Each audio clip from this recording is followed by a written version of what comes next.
one of America's greatest poets and penned the words to the famous poem Christmas Bells during one of the most incredible and horrible times in American history, the Civil War. These days, we only sing a couple of the verses to this carol, but there were originally 7 verses to Longfellow's poem. Some scholars believe that a case can be made for the verses reflecting certain periods and events in Longfellow's life.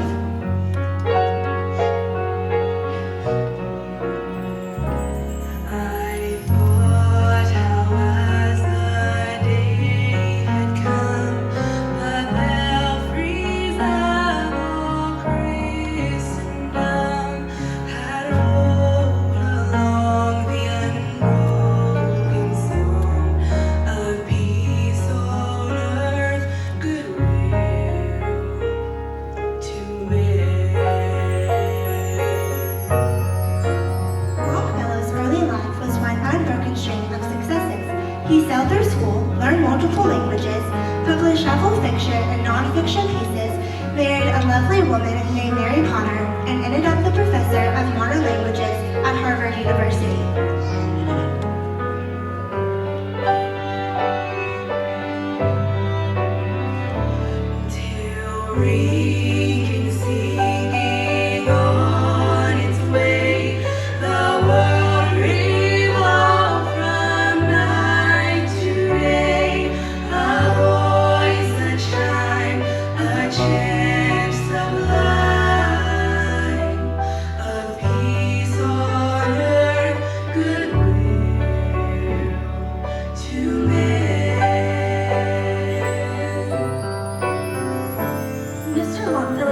Fortune was short-lived.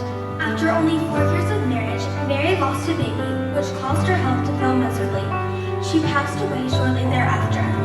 Longfellow referred to the night, which signifies Mary's death, turning into day, which is significant for his finding love again. A few years after Mary died, he met Frances Appleton. They were married and had 6 children whom he adored, and they seemingly lived a happy life for a while.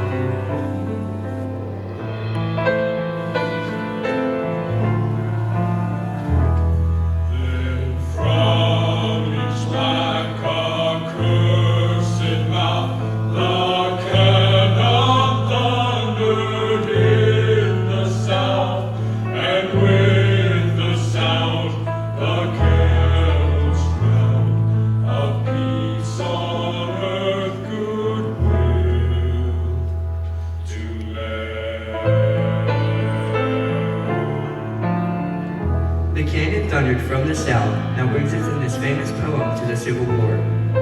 The tension between the North and the South reached a climax during the election of Abraham Lincoln, but no one realized the toll that victory would take on the country.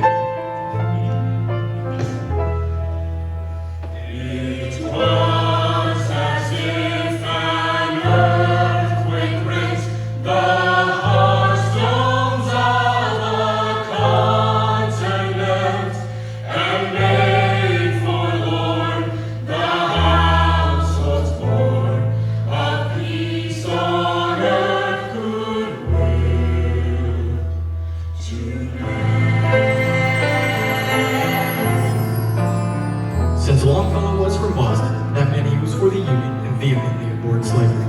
But he still didn't want his older son Charlie to join the Union Army. This wasn't a problem at first because Charlie was only 17 when the war started, but Longfellow knew it was just a matter of time. Before that could happen, another tragedy occurred in Longfellow's life.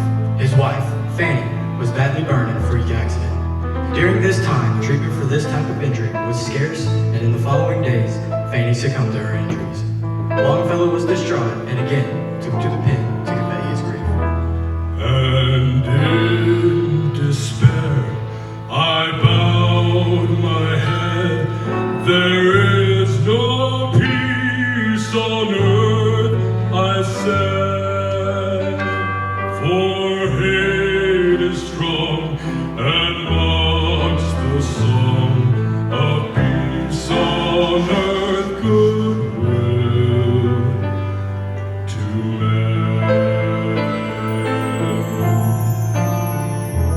Through all of this time, the war still raged on, and Charlie still wanted to join the Union Army.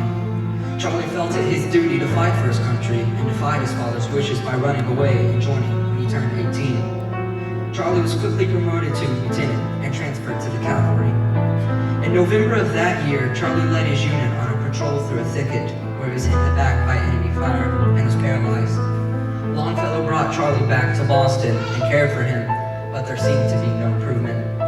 That was the bleakest winter in Longfellow's life. Christmas Eve of that year found him sitting vigil over a sleeping Charlie, deep in despair, and as the quiet snowflakes fell gently outside, he wrote,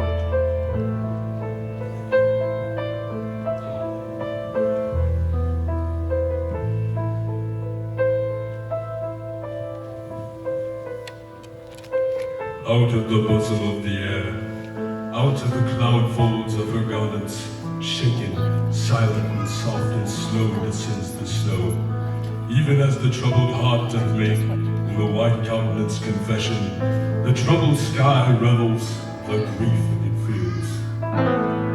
Almighty God, why has this happened? Why am I visited with such calamity? I have lost 2 wives, a baby daughter, and now my oldest son is paralyzed and may not survive. Can you not see, God? Can you not feel this pain? Are you asleep? Are you there at all? Perhaps you are dead. Charlie, you're sitting up. Father, I can feel my legs. I can feel my legs, Father. Merry Christmas, Father.